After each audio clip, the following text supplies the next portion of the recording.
¿Cuánto tiempo más o menos vos pensás? Son 10 minutos, 15 minutos. Vamos a tratar de concretarlo. Son 10 menos 5. Yo Perfecto. te libero lo No, antes no, no es por eso, para más o menos, para cuando las para respuestas, para causar. redondearlas en un tiempo. Bueno, Claro, ahora hago la formalidad. Bueno, perfecto. tenemos el agrado de presentar a Hugo Ramos.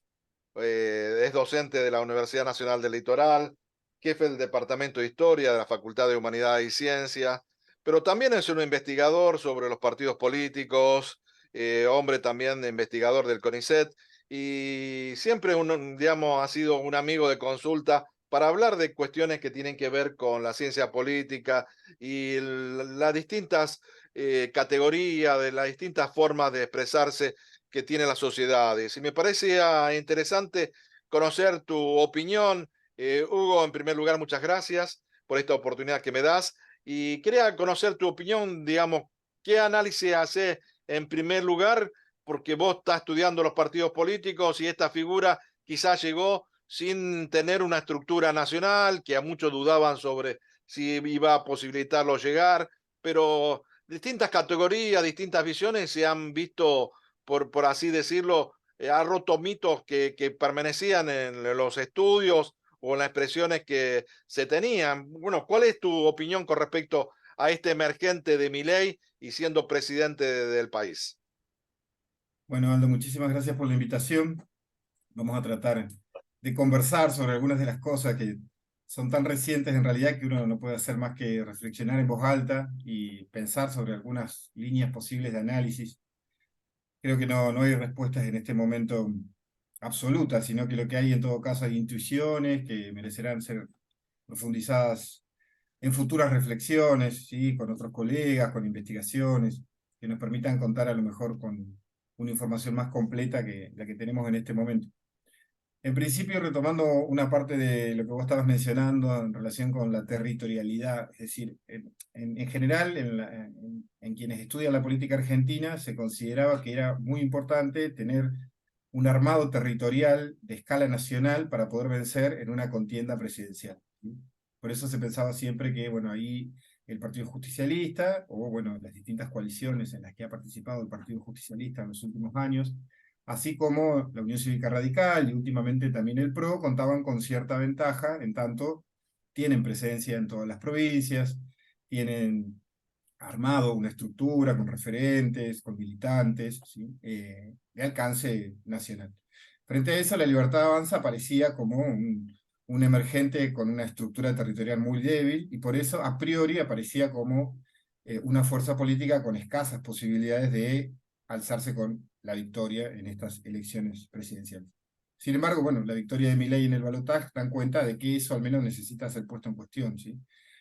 Aún así, ahí habría dos elementos que uno me parece tendría que considerar. Uno es que claramente, y esto es un proceso de largos años, no es algo que aparece en esta coyuntura, ha habido una suerte de pérdida de relevancia de las estructuras territoriales de los partidos, por distintas razones, ¿sí? En algunos casos uno puede pensar que parte de esas estructuras territoriales partidarias han sido reemplazadas por otros actores colectivos, como por ejemplo los movimientos sociales, que no necesariamente dependen siempre de un partido político, sino que han mantenido una posición autónoma en determinadas coyunturas. Entonces eso le ha ocasionado que los partidos políticos pierdan, digamos, cercanía en relación con la territorialidad.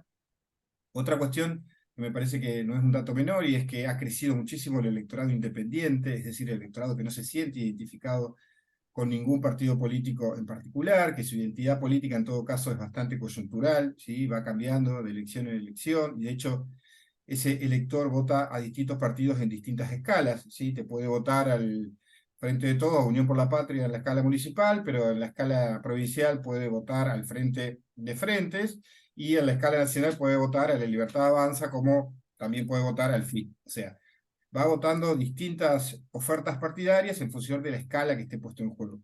Te hago una Pero eso, pregunta, y la sí, relevancia de las redes sociales, porque bueno, las nuevas tecnologías, los nuevos formas de comunicación, creo que han sido quizás impulsores de alguna medida también de alguna forma de expresión. ¿Vos cómo lo analizás también como un elemento más de este análisis que venía haciendo?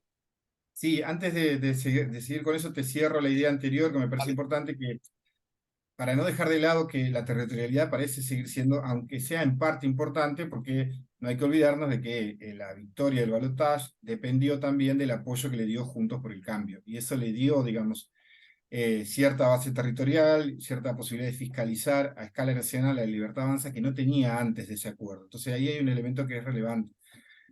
Y en relación con lo de las redes sociales, bueno, yo no soy un experto del estudio de las redes sociales, sí entiendo, en función de las lecturas que he podido hacer, que las redes sociales han permitido la comunicación con segmentos específicos del electorado, ¿sí?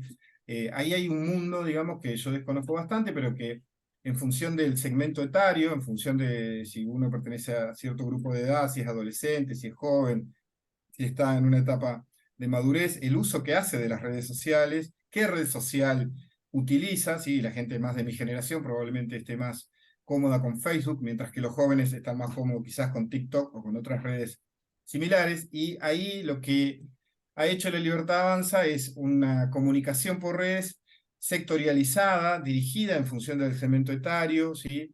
Con propósitos políticos muy claros que tienen que ver con el uso de la imagen y de la comunicación audiovisual con un contenido político muy claro, muy específico, crítico, en esta coyuntura, por supuesto, de lo que era el gobierno del Frente de Todo, pero que le ha permitido ahí acercarse, permear, digamos, las identidades de determinados sectores etarios. Y yo, como te digo, no he trabajado esa cuestión en profundidad, sí entiendo de que ha habido un aprovechamiento eh, virtuoso, ¿sí? Para la libertad avanza de las redes sociales disponibles en la actualidad, o de ese tipo de comunicación política con determinados segmentos de electores, ¿sí?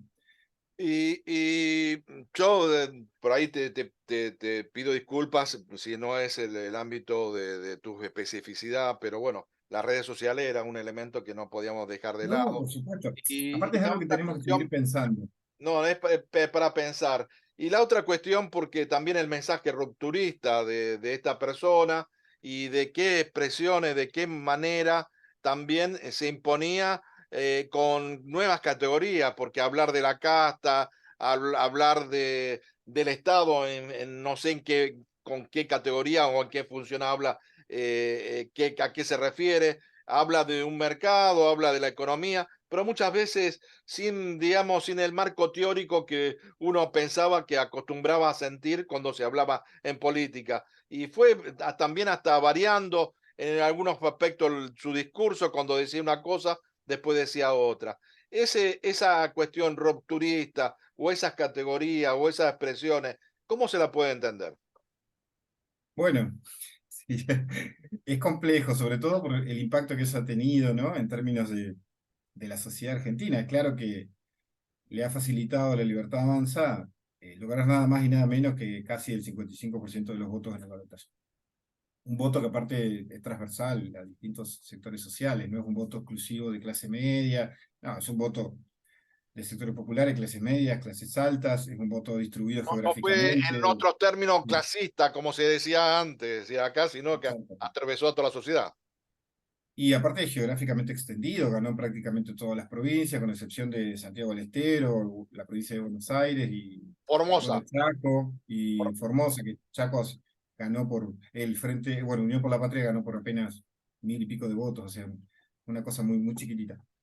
A ver, yo creo que la libertad avanza, o la victoria de la libertad avanza, se construye en base a dos derrotas, en términos de la derrota, quizá la palabra más adecuada no sería la derrota, sino el fracaso del gobierno de Macri y el fracaso del gobierno del Frente de Todos, o sea, las dos grandes coaliciones que en los últimos años han gobernado la Argentina. Entonces, ese es un elemento fundamental a tener en cuenta, porque no hay que olvidarse de que la Libertad Avanza o Milei no solo derrota al Frente de Todos, sino que previamente derrota a Juntos por el Cambio. Entonces, es interesante que en este largo ciclo electoral lo que uno puede observar en la escala nacional es cómo este nuevo actor político tiene la capacidad de derrotar a las dos grandes coaliciones que estructuraron la contienda política en Argentina y las opciones políticas en los últimos 8 años, ¿sí? Que no es un detalle menor.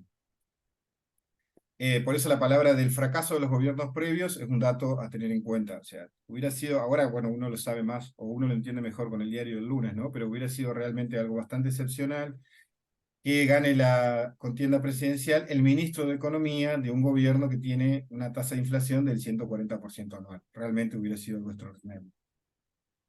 Ese es el primer punto. ¿Sí? El segundo punto tiene que ver con la capacidad, ¿sí?, que ha tenido la Libertad Avanza y Milei en especial, porque la Libertad Avanza en sí es una coalición de partidos de distinto origen, todos ubicados en la extrema derecha del espectro ideológico, pero Milei es ahí el liderazgo que ha sido o que ha tenido la capacidad de aglutinar a esa cosa muy compleja, heterogénea, ¿sí?, que conforma la Libertad Avanza, de estructurar el campo político en términos de ellos y nosotros. ¿Sí? ¿Quiénes son ellos? La casta. Y en eso tiene algo del discurso populista, ¿no? Del discurso que divide el espacio social en dos, en quienes son los adversarios del pueblo, ¿sí?, quienes de alguna manera representan un conjunto de valores de impureza, ¿no?, que son corruptos, que ha llevado a la Argentina al desastre, que no quieren el progreso de la Argentina, y nosotros que somos el pueblo, que somos los ciudadanos honestos. Él usa otra palabra, Milei, que ahora no recuerdo, los argentinos de bien, dice él, ¿sí? Que lo que tenemos que hacer en este momento es levantarnos contra ellos, que han sido lo que ha llevado a la Argentina a este proceso de decadencia, que en su mirada tiene más de 100 años. Lo novedoso en última instancia no está ahí, porque en distintos momentos esta polarización del escenario político ha definido la disputa en Argentina, pensemos entre el macrismo y el kirchnerismo, previamente el peronismo y el antiperonismo, que también Milei un poco se construye sobre esas dicotomías previas, ¿no?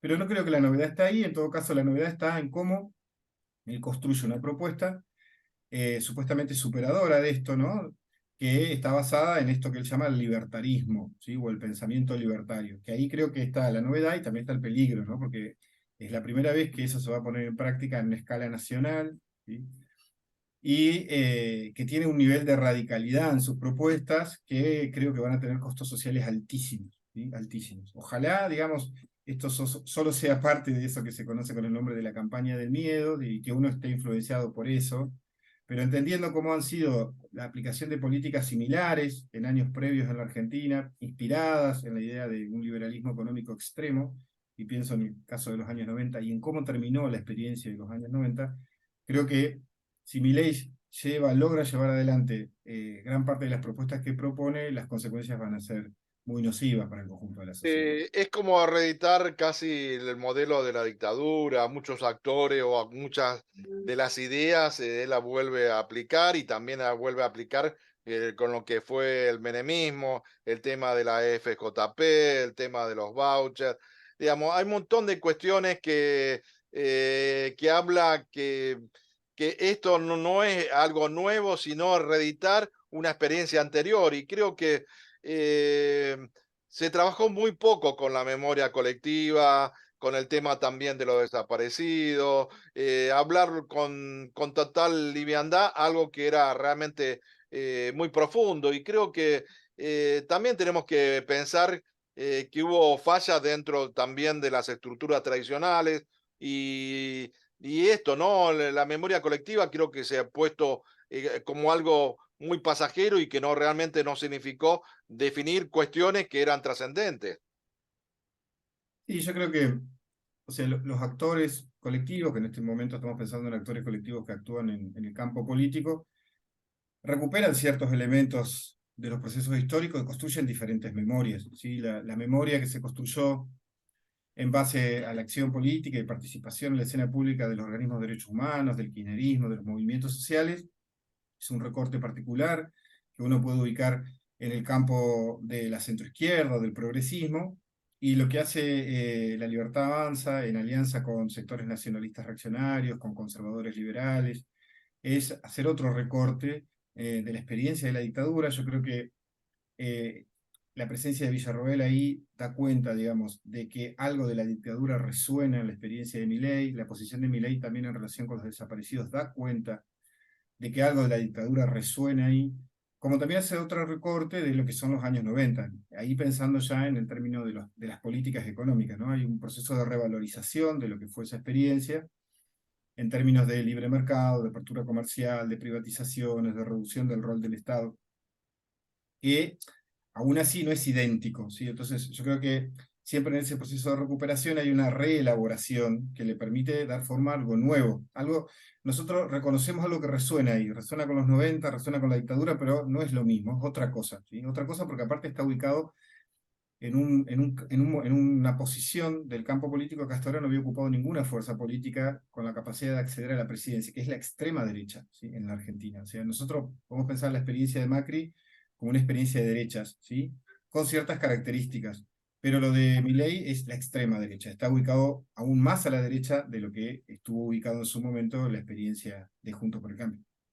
Bueno, Hugo, quedan muchas cosas por seguir pensando, seguir analizando. Esto es muy reciente, como vos bien decías, y quizás haga falta las primeras medidas o que asuma el nuevo presidente y que con la marcha de la misma política podamos definir todos estos análisis que se están haciendo, si realmente coinciden o se va a modificar en algo, porque también se modificó algunos discursos, alguna propuesta que se fue adecuando también a los tiempos y a la necesidad de ser quizás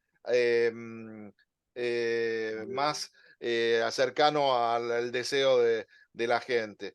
Pero bueno, te agradezco infinitamente tu No, tiempo, por tu favor. buena predisposición y seguramente te seguiremos convocando y porque creo que es necesario debatir estos temas porque aquí está también el rol del Estado, el rol de las políticas públicas, la educación, la salud, y que algo que nosotros desde nuestro lugar defendemos, porque creo que el mercado no lo regula todo, necesitamos una estructura que realmente acompañe también lo que dice la Constitución y creo que de eso se trata. Muchas gracias. No, por favor, Aldo, muchísimas gracias a vos por la invitación y a disposición para cuando quieras que sigamos conversando. Gracias, muy amable.